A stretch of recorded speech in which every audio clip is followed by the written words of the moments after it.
Schrodinger's cat. Ich love rock and roll. I mean, to be fair, Germany does have a city called Hamburg. Look at the weak, pathetic American tank. I destroy. To defeat great American tank, Russia is very strong. I will bomb the Red Sea. Yemen. I want to do something. I'll handle it. Where are the police? Oh, man. Yeah, the double-edged sword of being America. These mother.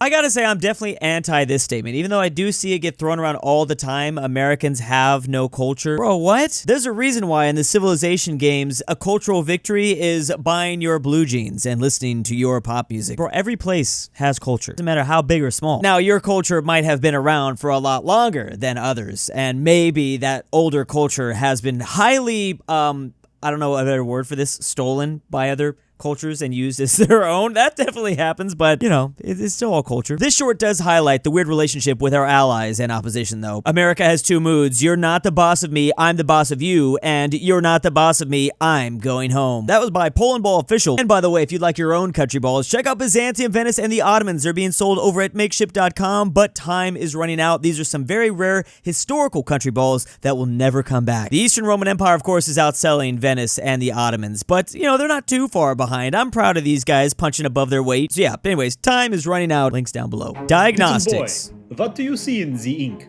It's a pretty butterfly. C'est un joli papillon. It's bad news. The boy has multiple personality disorder. Oh no, he's He will never be bipolar. the same again. It's best to put out of misery. Damn, this is how it ends? Okay, that got way darker than I thought it was gonna get. His hat just reminds me of the whole Jolly Maxine trend that was a big meme for a while there. All the nihilists out there just can't even wrap their head around this concept. No, but if the UK and France are the parents of any nation, it's definitely not the USA. No, certainly not. It is for sure Canada, because their origin story really does root half by the British, half by the French, maybe slightly less than half, but close enough. And even to this day, the French still have a very strong hold over Canada because of Quebec. The percentage of people that speak that language in America nowadays, I think it's less than 1, maybe 1%. It's actually not even 1%. This should be at 3 million if it was at a full 1%. Meanwhile, Canada, about a third of their population can have a conversation in French. You know what that means? I guess there's only one thing to do with the Canadians. Gotta put them out of their misery somehow. Canada is now canically dead and will never appear in a Polandball video ever again. Damn, it's about time. I mean, I guess we could just reanimate them though, right? Oh god. Wow, Australia. I'm glad I'm finally visiting a place that actually speaks English. Oh god. I'm not gonna bother learning any other languages. Hey there. Oi, copper, how's your arvo? Flat out like a lizard drinking, or you just chucking a sickie? Is that real? It's time to go home. Pack it up. Australia, just put the fries in the bag, bro. I know you're not actually speaking real English. I'm kind of sad to learn just how true this really is for so many Americans. Like, they will not travel to countries that do not speak English. And funny enough, even when they do travel to countries with English, it's not the English that they like. Okay, what the hell did he say right here? Flat out like a lizard drinking, or you just chucking a ciggy. A sickie? I don't think I speak your language.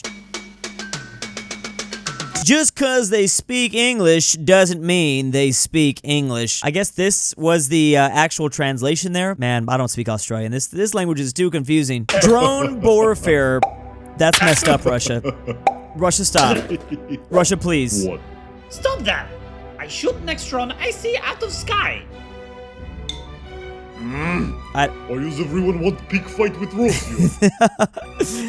I think that's literally their policy right now in 2025. We're gonna send drones over your own airspace, and if you shoot them down, you just want to pick on me, you big bullies. Why am I not allowed to send military aircraft through your territory, you evil ass? But this is basically the situation that's currently playing out between Russia and the European part of NATO. They keep sending on drones in, and it's actually been a couple of years. They've been sending in more and more drones as in more airspace violations from the Russians into European lands. And the issue is right now, Europe doesn't have a great way to respond to that stuff because they always deploy their like 15 fighters, which costs like $1 billion a second to run or something crazy like that. So economically, this is actually kind of bankrupting this part of NATO and Europe. Yeah, it's kind of overkill to deploy this bad boy for just like a drone that probably cost $1,000 at Walmart. I got a theory they're probably doing it intentionally to make sure that Europe does maybe possibly go bankrupt, or possibly to test the waters for a future invasion. Y'all better watch it. Poland, you throw drone again, I'll reinstate the Polish-Lithuanian Commonwealth. That is Russia's biggest fear. Just imagine having this big Polish-Lithuanian blob at your doorstep. Farming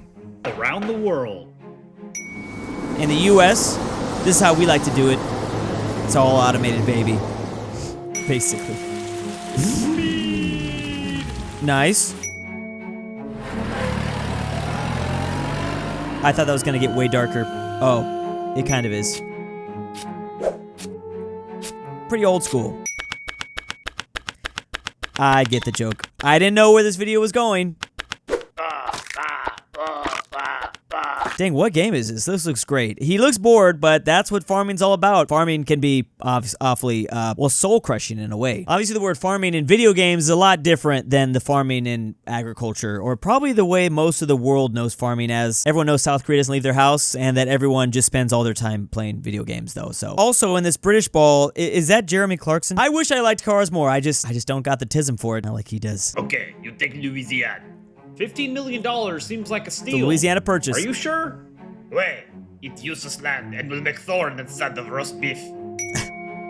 Remember our ugly swamp I sell you? Can we get that back? How much is worth now? About a couple $1 trillion. I think France made a terrible decision there, investment-wise. What? You know what, though? I don't know how France ever expected to keep that land. I mean, maybe if the U.S. just decided to not take it from the French, but inevitably, maybe we still would have. I don't know if this is just French cope, but I heard that the French did this. They sold us all this territory and now what is our heartland to the U.S. because they knew that it would eventually make us more powerful than the United Kingdom. Remember, at the time, they just really hated the British. That's all what mattered. Again, it could be French cope, though. They might have been like, no, we knew it was going to make you guys a world superpower forever. We just didn't care. I don't even know what to believe. It's funny how the US got so much territory for dirt cheap money because no one wanted to give their land to the British. Yeah, so France with the Louisiana Purchase territory, and then Alaska from the Russians. Yeah, the Russians literally watched this and said, hold my beer. I think this is a good video to put the US without their iconic sunglasses in the Country Ball universe. Remember, they're still kind of like babies here. It's only been like 20 years, 30 years after they were even born. These are the nuclear doctrines of every nuclear weapon state. I can't wait to see France's. I reserve the right to use nuclear weapons first, or in response to a nuclear attack or existential threats to myself or my allies. I make threat for to use nuclear weapons every 4 hours. I keep a minimal credible submarine-based deterrent and ambiguous use conditions. I only use nuke in response to first strike. I am also no first use, but yeah, will retaliate massively if nuke. I may use them first, I may not. Who knows? I maintain defensive deterrent, but will use first if regime faces imminent attack. I don't have nuclear weapons. We'll use them if faced with existential threat. Okay, I Israel. will fire a nuclear warning shot at Germany in response to threat. Wait. Was? Yeah, this is not even a joke. That's real life. They still have that policy? So there's currently 9 countries that we know of that have nukes, even though Israel denies their nukes. I love this. I don't have nuclear weapons. Meanwhile, what's behind you, Israel? The world sees that you have that. What is Russia's? I am make threat for to use nuclear weapons every 4 hours? I don't even know what Russia's nukes plans are. They actually look pretty broken down back there. Could this be a metaphor about how like a lot of the Russian nuclear arsenal is very aged at this point? Rudy Tooty, ignite and shooty. This is what the UK says. So there's certain countries that have, you know, seemingly nice nuclear policies like China and India. They only have the first strike response. Sorry, China and India does not have a first strike policy. So they will not nuke a country first. They've got to be nuked first and then they'll launch theirs. Response to first strike. See, yeah. So that's India as well. Their big rival though, Pakistan does not have that luxury. Pakistan, there's certain countries that have to be like, no, we will use them. They're just gonna be straight up. And then there's France, who's just like, I'm gonna nuke Germany. They might get nuked by Russia, but they're gonna nuke Germany. Makes sense. Pretty sure that idea stems to they want to nuke Germany because, well, if they just completely obliterate all of Western Germany back in the Cold War days, this is a Cold War map, well, then the Red Army wouldn't be able to just walk through and get to, you know, French territory. So they just got to make this into basically hellhole, nuclear coal bait radiated, and then the Soviets wouldn't be able to destroy France. I mean, I guess it kind of does make sense. You probably should have gotten rid of that France a long time ago. That's not even the craziest thing I've heard about France's nuclear policy. I heard about French warning nukes. Like, if they feel threatened at all, they're just gonna drop a nuke instantly. I don't know if that's still the case, but they've basically alluded to the word a warning nuke. I'm assuming they would drop that in an area that doesn't have any people in it, but still kind of crazy and risky, and I don't even know. I need to research more about this. You forgot South Africa being like, I dismantled my nukes, followed by the other nuclear powers looking at them in confusion before the US goes, you had nukes? South Africa. You pulled a fast one on us, didn't you? What's that thing you always want to do? Into space. Poland into space. Poland into space? Of course. Poland has the industrial capacity, engineering expertise, and scientific knowledge necessary for space Really? flight. Your foster parents are dead. Oh, that's the joke. Okay, so I don't know, this might go over a lot of people's heads. This is a Terminator 2 reference back from 1992 or something like that. That movie's pretty old. Basically, you kind of need the context of that movie to understand these jokes that I see running around the internet. This is Arnold Schwarzenegger talking to Polandball's parents, and he finds out that his parents are definitely dead, and this is actually a robot. Because, well, basically this is something that they would never say. The European Union would absolutely never say that Poland does have the industrial capacity as well as engineering expertise and scientific knowledge to into space. Yes, they are definitely dead. That's why even I was like, I don't really know. To be honest, maybe they do. Maybe they do. I just don't imagine the EU saying that. All right, Sweden, you're in NATO now, so You're no in NATO. more neutral garbage. Neutral garbage?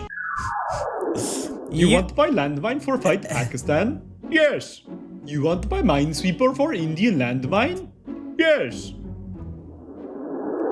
Is that, we're only gonna talk about that? Oh. No. It goes way further back than that. Sweden has been playing both sides, so they come out on top for like 100+ years now. Don't forget the World Wars. I think they got what they had coming to them, though, when they sold North Korea a bunch of Volvos, and then they just decided to not pay back the Swedes. It's like, well, you know what, Sweden? You kind of played yourself. Y'all were the dumb ones by trying to make a business decision with the North Koreans. I'm glad they stole that stuff from you, which apparently now with inflation, because they sold this back in the 70s, is like millions and millions of dollars. But yeah, like the USA said, you're now officially in NATO, Sweden. You can't do that anymore. Not neutral, he's just enacting Italy in shows. Remember, you're still neutral if you kill everyone equally. Yeah, also remember that being neutral just means you're selling to both sides. Just look at Switzerland. Swedish neutrality since 1815. These are some countries that might not exist soon. Okay, let's see it. A lot of Pacific Islands. Rising sea levels, yes. The Maldives. Rising sea levels, yes. Taiwan. The Yes. Netherlands. Rising sea levels, No yes. ocean can stop me. Canada. Hey man, wanna be my 51st state? True. Off. United Kingdom. Whoa! Bro, this was literally my list. This was literally, I made a video about this on my DruuIRL channel, and I mentioned, I think, basically all of these places. I don't think I said the Canada one. The United Kingdom might break apart. Belarus. Oh, that's a good one. Yeah, that was disgusting and disturbing. Oh, you know what? I did not mention the Netherlands either. I mean, obviously, if there's any country in the world that's going to be able to deal with sea level rise, it's going to be them. But yeah, I mean, funny enough, okay, this is starting off with only countries that do not exist anymore, which actually, fun fact, all the countries I just mentioned that I'm selling at makeshift.com, they don't exist anymore either. So it's actually a normal thing historically for countries to stop existing. But these are the normal offenders, you know, Palau, Tuvalu, the Maldives. I think it gets a little bit, I think Taiwan is certainly up there in terms of countries that might not exist. The Netherlands, I don't really believe. I think the Netherlands will absolutely be fine. They might lose a little bit of territory, but they're not gonna disappear. Canada, Canada's probably gonna be okay. It depends on how much in their decay and downfall they cuddle up to China. Because if they get a little bit too close to China, then for sure the US will probably go up there, and I don't know. I don't think Canada wants to know, but the US will not allow Canada to get close to China. If they get desperate enough, it's gonna be very interesting. I know they're struggling up there economically right now, but UK I can definitely see happen, which the United Kingdom would just become these 4 kingdoms instead. Well, of course, there's no representation for Northern Ireland. Oh, because Northern Ireland would assumingly just go into Ireland. I forgot to mention this one in my own video, though, but yeah, it's definitely possible Belarus just literally gets integrated like Aushlist into Russia. They already are basically a Russian puppet at this point. Belarus being so quick with so many curses makes this a weirdly horrifying short. Yeah, the sound effects were a little creepy. Please, I would love so much if Sealand became a country. We need an oil platform country. Again, those videos are by Polandball Official, and don't forget to check out my red balls over at makeshift.com because they will eventually be gone. At least they're red and not blue. DruuuWu Labubu, Drew's AI girlfriend, LuxembourgLover, LoreTrack, William, Never Change Drew. Unless you want to. Nolan, Alexander the Terrible, NordTyrol, Miglu the Goat, KingBearHaze, Connor Pavlik, Fredrik Tibblin, and Tambre. To all my Patreon subscribers this month, thank you. If you want your name here, check the description down below.